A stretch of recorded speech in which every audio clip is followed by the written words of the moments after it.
Welcome to the InfoWars Nightly News. I'm your host, Jakari Jackson. It's February 19th, 2014, and here are our top stories. Tonight, the Ukraine riots heat up after the rioters seize over 1,500 guns. And another case of cops tasering a deaf man who's having a diabetic attack. Then, David Knight sits down with Wolfgang Halbig on the discrepancies at the Sandy Hook shooting. All this and more on the InfoWars Nightly News. And welcome back. Our top story tonight, rioters seize over 1,500 guns in Ukraine mayhem. Ukraine Security Service has announced it's launching a counter-terror operation.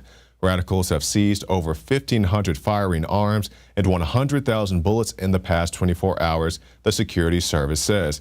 Now, these 100,000 bullets is nothing compared to what they're stocking up domestically for the DHS. But back to the matter at hand, these arms are being seized from military depots and other places as well. Now, of course, this is the situation in Kiev, where rioters, protesters, whatever they're being called this week, have been clashing with police. There have been buildings burned down, fires in the street, complete mayhem. And I do definitely have a lot of respect for the Kiev police, at least as far as they're handling the situation with non-lethal force. We've seen many rioters using lethal force against the police, using weapons with live ammunition, also using the fiery cocktails and so forth. So I definitely respect the restraint of the Kiev police, because here in the States, it wouldn't have got this far without the police coming back with lethal force, because we live in a country where if you break up a fight, you'll get tased by the police. But if you're having a seizure, you'll get tased by the police. If you're peacefully protesting outside of a college, you'll get pepper sprayed in the face. If somebody else robs a bank and you show up and you run from the cops, they'll shoot you in the back, even though you didn't match the description of the guy who robbed the bank. That's the kind of country that we live in here in the States.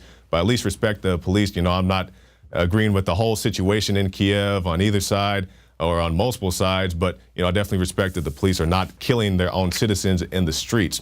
Now, more on the Kiev situation. We have this article from Kurt Nimmo. Bush-era diplomat says Ukraine's situation is a threat to national security. We can see this all over the world, American influence slipping away in Ukraine and Venezuela, in the Middle East, and we will pay the price of this for a long time unless people speak up. Now, that was former United Nations Ambassador John Bolton, and as Kurt Nimmo points out in the article, Bolton failed to explain how the civil strife in Ukraine and Venezuela adversely affect the national security of the United States.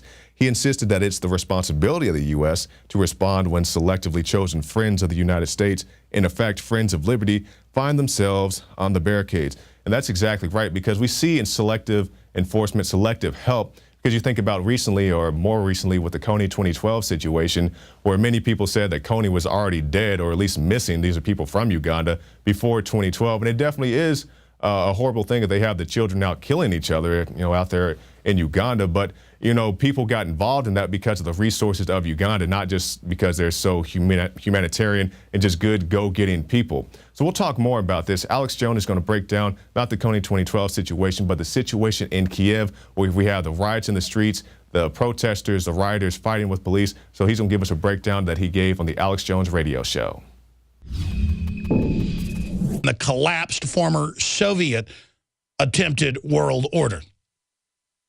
And you have the George Soros, CIA, globalist-funded groups, many of which have real beefs with the government, absolutely going wild, absolutely attacking and shooting police. They've stolen thousands of, quote, firearms from the military and police, calling for the country to join the EU. They're mad that the government a few months ago, and there was also a vote in their parliament, did not enter the EU.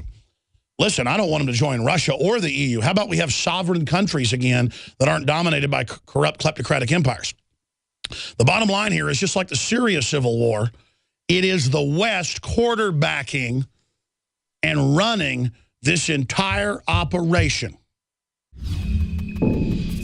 The globalist social engineers are not just targeting us with propaganda. They are manipulating our genetics. We are being targeted at every level by estrogen mimickers that lower our testosterone and other hormones and natural compounds that the body needs. After consulting top doctors, nutritionists, pharmacists, and others, we have developed what I believe is the ultimate non-GMO organic super male vitality formula, sourced from powerful organic herbs and then concentrated for maximum potency potency. Super Male Vitality was developed to activate your body's own natural processes instead of using synthetic chemicals. Super Male Vitality by InfoWars Life is so powerful that I only take half the recommended dose. For a limited time, we are offering 15% off Super Male Vitality at InfoWarsLife.com to introduce you to this powerful supplement. Visit InfoWarsLife.com today to secure your Super Male Vitality. InfoWarsLife.com.